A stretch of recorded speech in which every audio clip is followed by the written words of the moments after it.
heard the phrase, he's got the whole world in his hands. Never did I think I would be talking about World Chalice, a deck that is just really good. I mean, this deck is worldly. It's that good. And if you guys love these puns, because yes, I know I'm puntastic, I'm TheCaliEffect, and if you guys want to see more videos like this, then go ahead and destroy that subscribe button. But more importantly, if your cup runneth over, make sure it runneth over that notification bell, because we just too strong. Without further ado, I present you a competitive World Chalice deck profile for just about any format. You can pick this February format or the next upcoming format. I'm pretty sure this deck will still be applicable. Alright guys, so before we get into the World Chalice deck profile, let's look over those stats. This deck is really good at a couple of things, but attack and defense really aren't what it's great at. It specializes in consistency and power. Though more importantly, it does have a little bit of recovery to allow you to make some awesome boards even after your board has been broken. Let's get into the deck profile so I can show you. But before we do, I just gotta say, this deck is easily a YCS level deck. I mean, it did just win one of the biggest YCSs of all time. I think people just haven't necessarily found a build to settle with. So starting off with the monsters, we run 3 copies of Lee, the World Chalice Fairy, and I have to say, this card is fairly important to the strategy, or should I just say very important to the strategy? When it is normal summon or special summon, you can add 1 World Chalice monster from your deck to your hand, and consequently, if it's in your graveyard, you can discard 1 card from your hand to add it from your graveyard to your hand. This card is easily, like I said, one of the most important World Chalice monsters in the deck, mainly because it is a light fairy, and it does so many great things for the deck. 2 copies of World Chalice Guard Dragon. Now, I've seen quite a few builds run 1 copy, and I don't understand why. First of all, after you've already resolved your entire combo, you're going to probably need another Guard Dragon for another combo if you decide to recover. And then more importantly, this card is a hand trap. Like, you can send this card from your hand or field to the graveyard to negate the activation of a card that targets one of your linked monsters. It's a really good card, and it guards all of your great link monsters. Next is 3 copies of World Legacy World Chalice. Now, this card is also extremely good. I know it has a legacy because it has a leg up on me. No, it's not a leg up to the meta. I think it's a leg up to the meta though. When this card is tribute summoned and sent to the graveyard, you can special summon 2 World Chalice monsters from your deck to your side of the field. Another fact that nobody really pays attention to is if your opponent special summons a monster from the extra deck while you control this card, you can send this card to the graveyard to negate the summon and send that monster to the graveyard. But also more importantly, during your main phase, except for the turn that this card was sent to the graveyard, you can banish this card to add 1 World Legacy card from your deck to your hand. So it can search itself, it can search your World Legacy spell cards, or it can search any other World Legacy spell cards that you decide to play if you decide to play those. And then lastly for the World Chalice is 2 copies of Chosen by the World Chalice. I did choose this monster over Beckoned and the other guy because this card's really good, being a level 3 psychic monster, meaning it's an emergency teleport target. It's an extremely good card. That is it for the World Chalice monsters that we play inside of the deck. And if you guys want to see this deck in action, go ahead and click on that annotation. It'll take you right to the duel vid, and I'm telling you, it's sauce. World Chalice versus Sephiroth, it was really interesting to watch. I have to say that this card, literally, women have to be from Venus, and this is the creation of all great cards in this deck because, you know, women create, and this card is a woman, and it's Venus because women are, okay, whatever. Basically, at the cost of 500 life points, you can special summon 1 mystical shine ball from your deck or hand to your side of the field.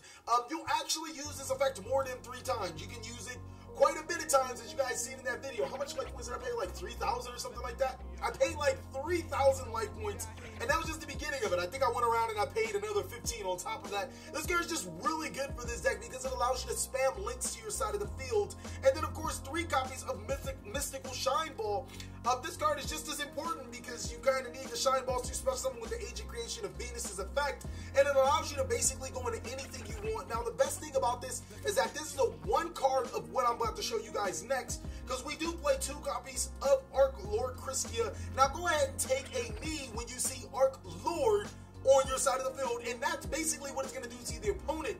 While it is on the field, neither player can special summon monsters, and seeing that it's a 2800 body in itself, and it allows you to recurse a fairy monster when it's summoned, it's going to be a pretty good card in your advantage. More often than not, you can normal summon or special summon this card through its own effect, but just in case we have Firewall Dragon and Saryuja, just in case, you know, just you need to put it to your side of the field, you got too many fairies, you know, Archlord Krystya is good. And like I said, these two cards in your hand, you can instantly make a Yugioh and have Archlord Krystya to your side of the field. I think it's a very good card going first, and even if you can break your opponent's board and make that, you're probably going to win the game. Next is 2 copies of Exodius, Ultimate Forbidden Lord. This card's pretty good. To be honest, you could drop it to 1 and not like really care about it. It does sometimes get in the way because you have to shuffle all your cards from your graveyard into your deck. But it's still a really good card because you can go through your extra deck really fast within this deck. And sometimes just opening Exodius plus Venus will get you whatever you need board-wise. Seriously, if you open these 2 cards, you're going to make a board that's just going to be really good.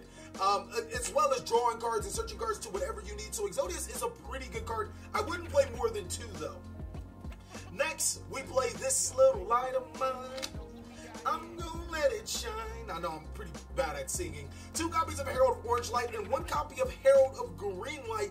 This deck is high-packed with fairies. I mean, you have your 3 Shine Balls, your Archlord Krystyas, your lead World Chalice fairies who can recurse themselves from the graveyard to the hand. So being able to negate my opponent's card effects is really important when your opponent has Ghost Ogres or Ash Blossoms on your turn. Well, you can Herald of Orange Light that to prevent them from preventing you from playing Yu-Gi-Oh! If they have that Call to the Grave, Dragonic Diagram, Pendulum Scales, whatever you need to stop your opponent, you can Herald of Green Light that card and basically get the green light to continue to play Yu-Gi-Oh!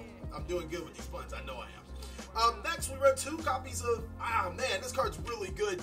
I didn't think that this card would be that good in tandem, but it's such an awesome card. Okay, so Herald of Green Light, Herald of Orange Light, Mystical Shine Balls are all targets for this card, as well as Lead World Chalice Fairy. Basically, what it does, if it's into the graveyard, you can target 2 other light monsters in your graveyard and banish them. Then add level 2 or lower light monsters from your deck to your hand, except for Eva. It's really good at managing your graveyard resources in case you have more than 4 fairy monsters and you want to get down to 4 fairy monsters. And it also puts cards like Herald of Orange Light, Herald of Green Light, and Lead World Chalice from your deck to your hand. It's an awesome card inside of this deck. Next is 2 copies of Ghost Ogre and Snow Rabbit. This card is actually more important than Ash Blossom. I think it's the best hand trap in the game right now, mainly because you can special summon this card to your side of the field and still negate your opponent's card effects, and it is an emergency teleport card target. I liked all my cards in my deck to have at least 2 meanings, and that's why we run Chosen by the World Chalice, because both of these cards are emergency teleport targets. That is it for the monsters. Actually, one more monster is Gym Knight Lazuli. Again, I like to have all of my cards serve double purposes. Now, not only is this a Brilliant Fusion target, but it allows me to add normal monsters, which I do play an abundance of, from my graveyard to my hand, which I could tutor to make an extended plays, or sometimes just get the right amount of fairies to my graveyard. It's a really good card. That's it for the monsters. For the spells, we run 3 copies of, you guys guessed it, if I'm playing Gym Knight Leslie's, I have to be playing Brilliant Fusions. This card's nutty good. I've actually resolved multiple copies of Brilliant Fusions in 1 duel.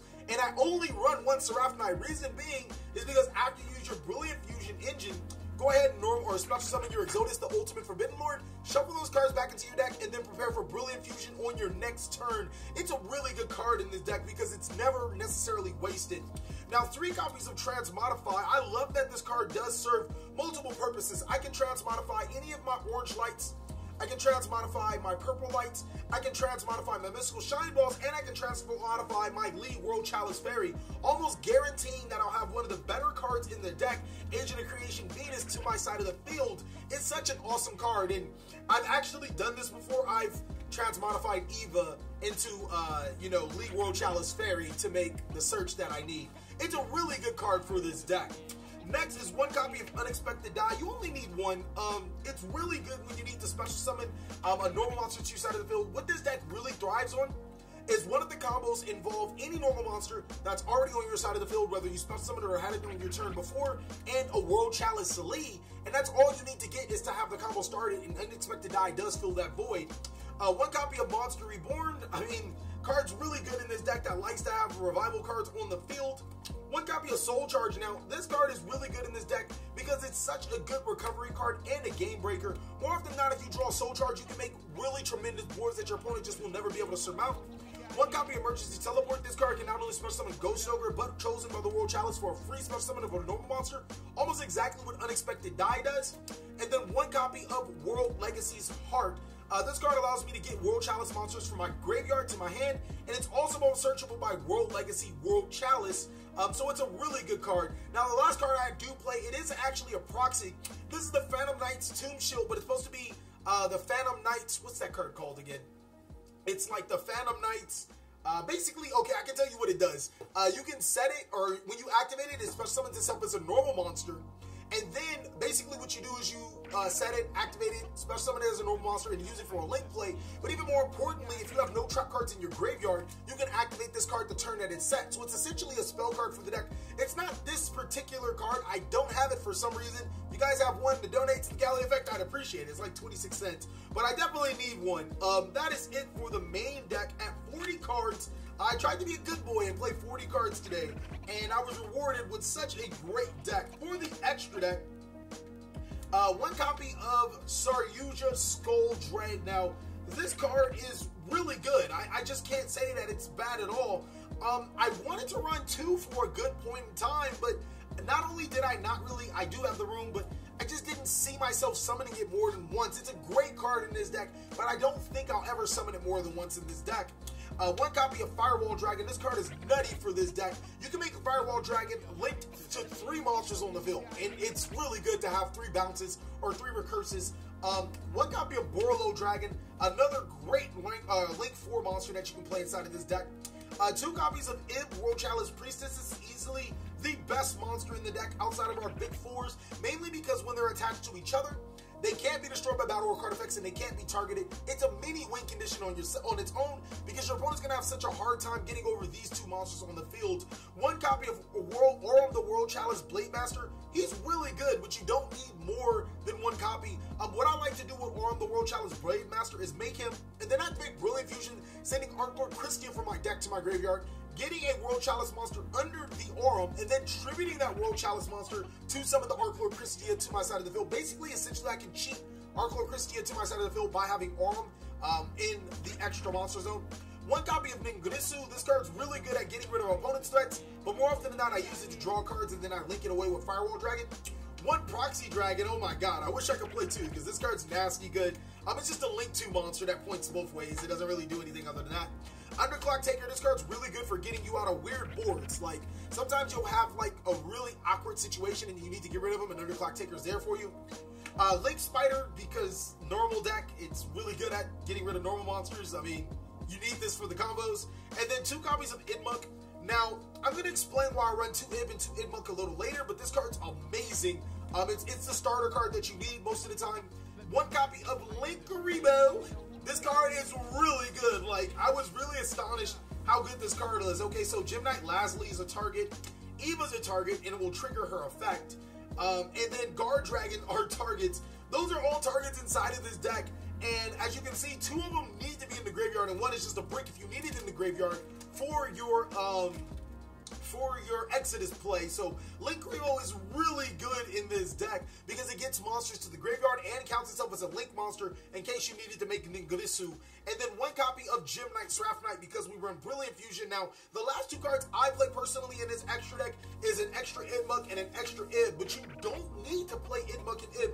There are like not too many times where I go through a game and I need 3 copies of each. I could say you can risk it and play whatever you want instead of Idmunk and Ib. I'm going to stick to just the 3rd Idmunk and the 3rd Ib because it's safe for me. It doesn't allow me, it doesn't force me to play more than 2 copies of Exodus, and it's just a really good combo. This card's awesome. This card I don't really make that much, but it's still a really good card.